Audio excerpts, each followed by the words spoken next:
అయితే ఇబ్బందులు ఏం రాలే కదా నీకు? ఎకరానికి ఒక బ్యాగ్ వేస్తారా? మీకు అసలు మిర్చి పెట్టి అవసరమే లేదు. పోయినసారి మద్దతు ధర బాగానే వచ్చిందా? ఎక్కడ అమ్మినా ఒడ్లు? ఇక్కడ కొన్ని మార్కెట్లో అమ్మినా, కొన్ని ఐకేప్ సెంటర్లు. డబ్బులు పడ్డాయా? వెంబటే ఇబ్బంది అయింది ఏమన్నా? 45 గంటల్లో డబ్బులు పడ్డాయి కదా బ్యాంక్ అకౌంట్లో పడ్డాయి. అంత టైం పట్టదు. నువ్వు అంటే ఆడ లారీ అది చేరుకున్న తర్వాత ఇల్లు చేరుకొని వాళ్ళు ఓకే అనాలి కదా, అన్న తర్వాత పడ్డాయి. రైతు భరోసా పడ్డదా? భరోసా పడ్డది, డబ్బులు పడ్డాయి కదా, 24,000 పడ్డాయి. పెట్టుబడులకు ఉపయోగపడ్డదా? సో రేషన్ కార్డు ఉందా?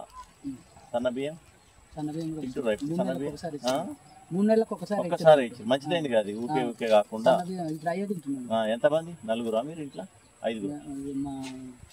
అంటే మా కొడుకు అలాగనే ఉంటుంది, నాది అలాగే ఉంటుంది. ఎన్ని వస్తాయి కొడుకు నీది కలిపి? ఉండేది ఒక్కడనేగా? వేరే నీకెన్ని వస్తాయి? 4, 12 కిలోలు. 12 కిలోలు సరిపోతున్నాయా? 12 కిలోలు సరిపోతాయి. పంట పండించుకునేవి అవి కూడా ఉంటాయి, సొంత పంట.